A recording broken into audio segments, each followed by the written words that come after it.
Pi is an app, and one of the first apps where you can earn cryptocurrency from your phone, and all you really need is a mobile phone and also to download the app from the App Store, and it looks like from there you can start mining Pi almost immediately. In this video, I wanted to test out the Pi network for myself and analyze whether or not this whole thing is some sort of massive fraud because I read a lot of different opinions, and I hope this video can clear everything up. Please support by likes, subscribes and turn on notification bell to stay tuned. So like I mentioned earlier, all you need to do is download the app from the App Store and set up a Pi account, and this process is going to force you to enter some pretty basic information and also to use someone else's invitation code. But once you get that out of the way, you can start earning Pi almost immediately. And I know that said mining at the beginning of this video, but I think earning is a better definition of what's really happening, and I'll make sure to explain this a bit more in the later parts of this video.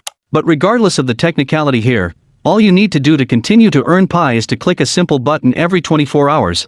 And as you move around the app, you're going to quickly notice that the app really tries to incentivize you to invite more people onto Pi, and if I'm being honest, this is one of the first things to raise some sort of alarm bell in my head, because it looks like some sort of multi-level marketing scam you often see on Facebook or Instagram. And I guess the bigger question now is, should we be worried because of how the Pi network is being structured? Some of the most popular MTE cams are companies like Herbalife and also Amway. These companies are pretty masterful. I've recruiting new members to make more money, and the most ironic by evil part about these companies is you lose more money that you make working there. For example, just imagine working for a company like Herbalife. You're going to have to pay about $20 a month to access and marketing platform. Then you're going to pay about $10 to attend their events, and after that you're going to pay $100 for a box of Herbalife drinks to resell. And whether you know it or not in this situation, you essentially became the customer for Herbalife, and the company doesn't really care what happens afterwards because they essentially made all the money they needed from you. And this is one of the biggest reasons why people hate multi-level marketing scams,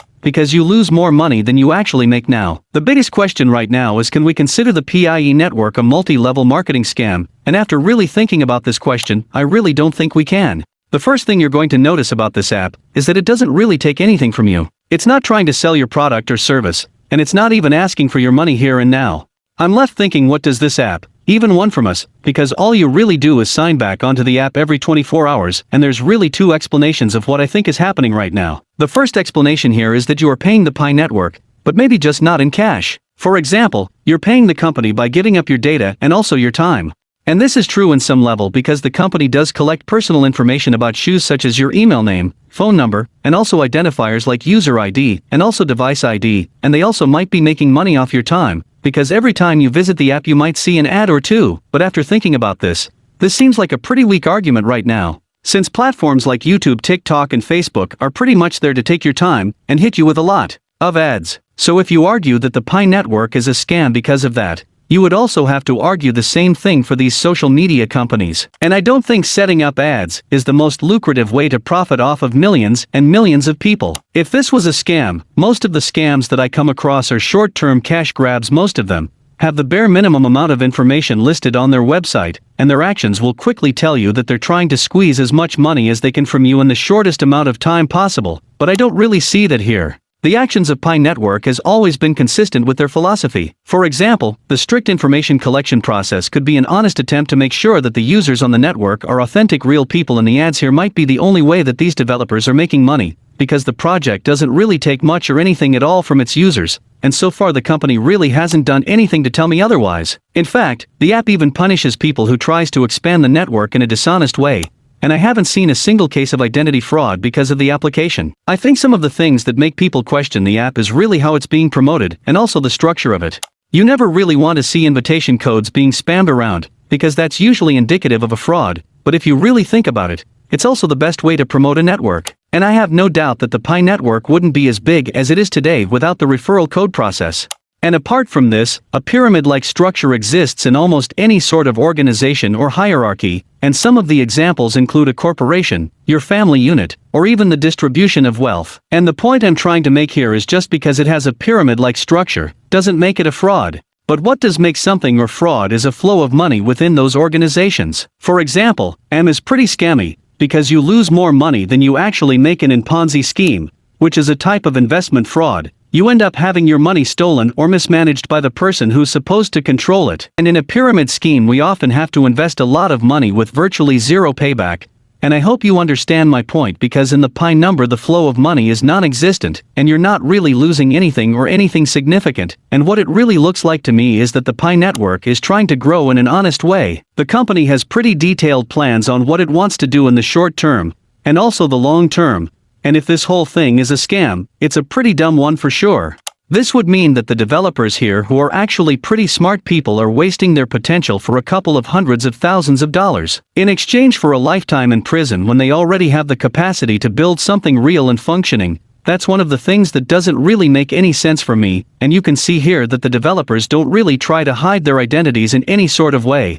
Instead, what it looks like to me is that they're really trying to re-engineer how a decentralized network works. You see, in something like Bitcoin, trust is placed on those who have the most computing power in the network, and this is because it makes more economic sense for people who have a big stake in the network to go with the network instead of going against it. And I'm sure you guys heard of this concept a million times, but Pi does something different with it. And instead of relying those with the most computing power, Pi believes as social connection is the cheapest way to establish trust in a decentralized system. So basically, the more authentic people there are on the network, the more trustworthy the network is. Since the network here can compare the pi balance among users, and also do this process at a fraction of the cost. And this is one of the reasons that we actually earn pi from our phone instead of mine pi from our phone, because you can turn your phone off and still earn the same amount that you would have if the phone was back on.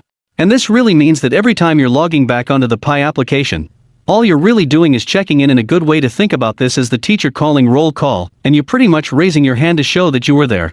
So there's really no mining process from our end, and it just looks like they're keeping track of how much they owe you and whether or not you're a real person on the network. Here's a quick cost-benefit analysis of everything that's going on. Some of the potential benefits might include getting your hands on a digital asset before everyone else, and doing this with minimum work and zero investment. Now, I don't think this will make everybody a millionaire, but it might make people a couple $100 or a couple of $1,000 depending on how much you earn. And that's not really too bad considering how much time you're really spending on this project, and some of the potential costs of the Pine. Eric might be the platform leaking some of your data. For example, your email, your phone number, your name. But I highly doubt that, because this is way too intricate just to steal your data, and also the developers here aren't really camera shy, and they're constantly promoting their product and doing what you expect an honest company would do given the situation and given that philosophy, and based on this I noticed that the platform has a much higher upside than downside. Now this will change. For example, the platform starts asking you for money.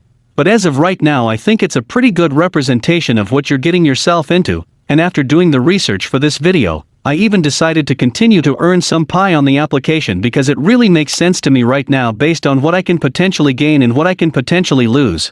And for some reason, if you guys decided to join, to make sure to use my invitation code here, and a fun fact here is that in the description below. And with that being said, I hope you guys found the video interesting. Make sure to like and subscribe. I'll see you guys again next time and update you guys on things like this to the Pi network or even investable companies, and I'll try to get the video out on time, but I can't make any promises. So with that said, thank you guys so much for watching and take care. See you next time.